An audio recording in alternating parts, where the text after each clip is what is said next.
ఈరోజు మా ప్రియమత నాయకుడైన రేవంత్ రెడ్డి గారు మరియు సీతక్క కొమ్మూరు ప్రతాప్ రెడ్డి గారి ఆదేశాల మేరకు తాడూరు ఎక్స్ రోడ్డు నుంచి కమలాపల్లి దాకా 6,30,00,000తో రోడ్డు శాంక్షన్ కావడం జరిగింది. దీని ముఖ్యంగా దొంగ ఎమ్మెల్యే గారు ప్రతిసారి ఏ పని చేసినా అభివృద్ధి నిరోధకుడైన పల్లా రాజశేఖర గారు ఏమనంటే నేను సాక్షి చెప్పించడానికి వాట్సాప్ ఫేస్బుక్ లో పెట్టడం బాగా దొంగ అలవాటు అయిపోయింది. దొంగగా అలవాటు అయిపోయి రోడ్డు గురించి కనీసం ఎప్పుడైంది ఎవరు వచ్చిండ్రు ఎస్టిమేషన్ వేసిన విషయం కూడా గత ఎమ్మెల్యే గారికి తెలియదు. మరి ఏ రకంగా సాక్ష్యం చెప్పించిండో అదొకసారి ప్రజలకు రేపు బాటంగా చీరలు కానీ జనంలో కానీ ప్రతిపక్షంగా మేము ప్రతిపక్ష నాయకునికి సవాల్గా ఇస్తున్నాము. మాకు వచ్చి ఎదురుగా మరి ఎన్ని కోట్ల ఎస్టిమేషన్ వేసిండు, ఎప్పుడు కొలిసిండ్రు, అధికారులు ఎప్పుడు వచ్చిండ్రు, ఎప్పుడు మాట్లాడడం మాకు సమాధానం చెప్పాలని డిమాండ్ చేస్తున్నాము. ప్రతి దానికి కడగారి బ్రిడ్జికి ఏమో నేను బిల్లు ఇప్పిస్తాను అయ్యే ఇప్పించి మరి అయ్యే ఇంట్లోకి ఇప్పిస్తాడా మరి నవ్వతో ఇప్పిస్తాడా మరి ఎక్కడి ఇప్పిస్తాడో దయచేసి టీఆర్ఎస్ ప్రభుత్వం కాదు బిడ్డ, అది కాంగ్రెస్ ప్రభుత్వము. ఏమి ఇచ్చినా మాకు కాంగ్రెస్ ప్రభుత్వం రేవంత్ రెడ్డి గారు అయ్యాలి తప్ప యాంచి ఇప్పితో మరి ఇతను ఇంట్లోకి ఇస్తే ఇప్పియాలి తప్ప ఇటువంటి దొంగచాటు మాటలు మాట్లాడదని పల్లా రాజేశ్వరి గారిని డిమాండ్ చేస్తున్నాము. ముఖ్యంగా మొన్న లింగాపురం దుల్మిట్ట చెక్ డ్యాంల విషయంలో కూడా 6-7 కోట్ల రూపాయలు ఇస్తే అది నేనే చేయిస్తా అంటాడు ప్రతిసారి. మరి దుబ్బాక కూడా మేమే చేయిస్తాం, దుబ్బాక కూడా మన పల్లా రాజేశ్వరి చేయించిండా. నీకు బాగా అలవాటు అయిపోతుంది. ఇంకొకసారి అభివృద్ధి నిరోధకంగా మేము ఏ పని చేసినా కళల కట్టబెట్టి పని చేస్తున్నాం బిడ్డ. ఈ కాంచైనా మేము చేసిన దానికి నువ్వు ఏమైనా అడ్డు చెప్పి నేను చేస్తా అంటే మరొకసారి చేస్తే 4 వస్తాం పల్లా రాజేశ్వరి గుర్తుపెట్టుకోను. ఏదైనా కానీ గౌరవ మంత్రివర్యులు సీతక్క గారు ఇక్కడికి వచ్చి కమలాపల్లిలో విగ్రహాలు శాంక్షన్ చెప్పి విగ్రహాలు ఓపెనింగ్ వచ్చింది. ఆనాడు మా నాయకుడైన ప్రతాప్ రెడ్డి గారు పోయి అక్క గారు మీరు రావాలి మా రోడ్డు బాగాలేదని చెప్పి తాడూరు నుంచి గురియకుంట ఎక్స్ రోడ్ దాకా మొత్తం చేస్తే ఆమె ఫస్ట్ విడత ఇక్కడ చేస్తా అన్న ఇంకో సెకండ్ విడత అక్కడ చేస్తా అని కూడా అక్క మాట చేయడం జరిగింది. దానికి అనుకూలంగా ప్రతిదీ బాగా అలవాటు అయిపోయింది. ఇప్పుడు మన కమలాపల్లి అర్జున్పల్లి ఎంపీటీసీ విషయంలో కూడా మా సార్ మా నాయకుడు మా మంత్రివర్యులు చేస్తాడు, దాన్ని కూడా నేను చేస్తాను, దొంగ లెటర్ పేర్లు పెడతాడు. మరి దీనికైనా ఇక నుంచి అయినా కానీ బిడ్డ నువ్వు చేసే పని నువ్వు చేసుకో, మామూలుగా చేసుకునే పని మేము మామూలుగా చేసుకొని నీకేమైనా సాధన అయితే రుబాబుగా మరి ఇంతవరకు రెవెన్యూ డివిజన్ మాట్లాడుతుంటారు. దాని గురించి నువ్వు చెప్పినావా చెప్పు. మా ముఖ్యమంత్రి కలిసినా ఒక్కసారైనా, మా మంత్రులకు ఎవరు కలిసినావా? మరి ఏం అభివృద్ధి చేస్తున్నావు? దానపల్లి కాడ 40 లక్షల రోడ్డు పెట్టినాం మేము. 40 లక్షలకు నువ్వు రోడ్డు కట్టిపోయిన దొంగ చాట కొబ్బరిగా పెట్టిన వర్క్ చేసింది మేము. ఇకైనా గుర్తించుకొని మా పనులకు పనిచేస్తాను ఊరికే వాట్సాప్ ఫేస్బుక్ ఎత్తే టీఆర్ఎస్ నాయకులారా కార్యకర్తలారా ఖబర్దార్ ఇక్కని చెప్తున్నాం మేము.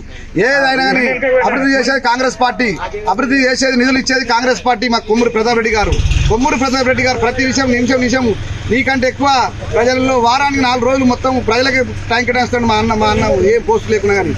అభివృద్ధి గురించి ఏ ఊరికాడ ఏ రోడ్డు కావాలా, నీళ్లు కావాలా, డ్యాములు కావాలా, ప్రతి ఒక్క విషయంలో మా కొమ్మూరు ప్రతాప్ రెడ్డి తిరుగుతుంటే ఓర్వలేక కొంతమంది టీఆర్ఎస్ కార్యకర్తలు బురదలను జన సిగ్గుచేటు. ఇకనైనా కానీ పల్లా రాజశేఖర గారు గుర్తించుకొని చూసి మెదులు తప్ప ఎటువంటి ఏది పడితే అది ఫోన్లో సోషల్ మీడియాలో పెట్టి నేను చేసిన అంటే మాత్రం మర్యాద దక్కదు బిడ్డ. ఇక చెల్లి నువ్వు చేసినా నువ్వు పెట్టుకో. నీకు గతంలో కూడా చెప్పిన కడగారి బ్రిడ్జి కాడ మేము వర్క్ దించిన శాంక్షన్ చేయించమని చెప్పినాం. ఏ విషయం కూడా మొత్తం ఫుల్ఫిల్ చేసుకొని తెలుసుకొని ఎవరు శాంక్షన్ చేశారు, ఏ ఆఫీస్ నుంచి ఏ డేట్ నాడు వచ్చింది, ప్రొసీడింగ్ ఎప్పుడు వచ్చిందని చెప్పు తప్ప ఎప్పుడైనా మళ్ళొకసారి మాకు కనుక ఇట్లాంటి చేస్తే అభివృద్ధి నిరోధకంగా నీ పేరు రేపడుతుంది. మన జంగంలో కోడిగుడ్లు పడ్డాయి కదా టమాటాలు, అంతకన్నా చెప్పులు రాళ్ళు పడతాయి బిడ్డ. ఈ కంచెలు ఒకసారి చెప్తాను నీకు, చెప్పులతో తరుగుతాం బిడ్డ. ఏమైనా చేస్తే మాత్రం తమి కొట్టడం వల్ల రోజులు దగ్గరకు వస్తున్నాయి. టీఆర్ఎస్ కార్యకర్తల ఖబర్దార్ వేసి మేము నిరసన వ్యక్తం చేస్తా ఉన్నాం. కారణం ఏంటంటే తెలంగాణ రాష్ట్రంలో కాంగ్రెస్ పార్టీ ప్రభుత్వం ఏర్పడిన తర్వాత గౌరవనీయులు పెద్దలు కొమ్మూరు ప్రతాప్ రెడ్డి గారి యొక్క సహకారంతో చేర్యాల మండలంలోని తాడూరు క్రాసింగ్ నుంచి తాడూరు, చిట్యాల, కమలాపల్లి గ్రామం వరకు దాదాపుగా 6,12,00,000 రూపాయలతోని బీటీ రోడ్లు గౌరవ మంత్రి వర్యులు సీతక్క గారితో మాట్లాడి మా నాయకుడు ప్రతాప్ రెడ్డి గారు శాంక్షన్ చేస్తే ఇవాళ పల్లా రాజేశ్వర రెడ్డి గారు సిగ్గు, శరము, లజ్జ, మానం లేకుండా నేను శాంక్షన్ చేసినా మా గవర్నమెంట్ ఇచ్చినట్టుగా మాట్లాడుతా ఉన్నాడు. సిగ్గుజనం కొద్దిగా ఉండాలి. గౌరవనీయులు కొమ్మూరు ప్రతాప్ రెడ్డి గారు సీతక్క గారిని రిక్వెస్ట్ చేయడం వల్ల ఇవాళ రోడ్డు శాంక్షన్ అయింది. ఆ రోడ్డు నేను శాంక్షన్ చేయించిన అని చెప్పి సోషల్ మీడియాలో పెడతా ఉన్నాడు. తస్మాత్ జాగ్రత్త ఖబర్దార్ అని తెలియజేస్తా ఉన్నాం. గతంలో కూడా లింగాపూర్ మరియు దూల్మిట్ట గ్రామాల మధ్యలో ఉన్నటువంటి చెక్ డ్యామ్ ను కూడా ప్రతాప్ రెడ్డి గారు శాంక్షన్ చేయించుకొస్తే దాన్ని కూడా నేనే శాంక్షన్ చేయించుకొచ్చిన అని చెప్పి మాట్లాడుతా ఉన్నాడు. పల్లా రాజేశ్వర రెడ్డి 4 చీరేస్తాం దొంగ మాటలు మాట్లాడితే 9 ఏళ్ళ అధికారంలో ఉన్న మీరు ఇలాంటి అభివృద్ధి ఎన్నడూ చేయలే. ప్రతాప్ రెడ్డి గారు నైతికంగా గెలిచినప్పటికీ ఇలాంటి అభివృద్ధి కార్యక్రమాలు చేస్తూ ఉంటే పదే నేనే చేస్తున్నా అని చెప్పి నువ్వు మాట్లాడుతున్నావు కదా. తప్పకుండా ఈ విధమైనటువంటి దగులుబాచి వాక్యాలు కానీ మేం చేస్తే ఎవడో చేసిన దానికి ఎగరేసి ముద్దాడినట్టు ఈ వాక్యాలు బంద్ చేయకపోతే తప్పకుండా చేర్యాల ప్రాంతంలో ఏ ఒక కార్యక్రమంలో అయినా నీ మీద చెప్పులు నీకు కాంగ్రెస్ పార్టీ కార్యకర్తలు వెనుకాడ బోరనే మాట ఈ సందర్భంగా తెలియజేస్తా ఉన్నాం. జై కాంగ్రెస్! అల్లా అల్లా అల్లా సిగ్గు సిగ్గు మేము చేసుకొచ్చిన అభివృద్ధి పనులను నువ్వు తీసుకొచ్చినా అని చెప్పడము అనుకోవాలి. ఇలాంటి దగులుబాజీ రాజకీయ వాక్యాలను ఖబర్దార్ పల్లరాజరెడ్డి, ఖబర్దార్ పల్లరాజరెడ్డి.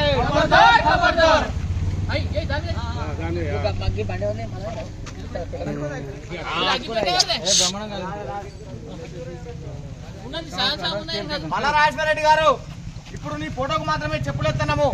మరోసారి కనుక కాంగ్రెస్ పార్టీ నిధులతో కాంగ్రెస్ ప్రభుత్వంలో గౌరవనీయులు పెద్దలు కొమ్మూరు ప్రతాప్ రెడ్డి చొరవతో శాంక్షన్ కాబడిన ఏ ప్రభుత్వ పథకాన్ని అయినా కార్యక్రమాన్ని అయినా నేను చేయించిన అని చెప్పి మాట్లాడితే మాత్రం తప్పకుండా చెప్పులతో కొడతామనే మాట ఈ సందర్భంగా తెలియజేస్తా ఉన్నాం.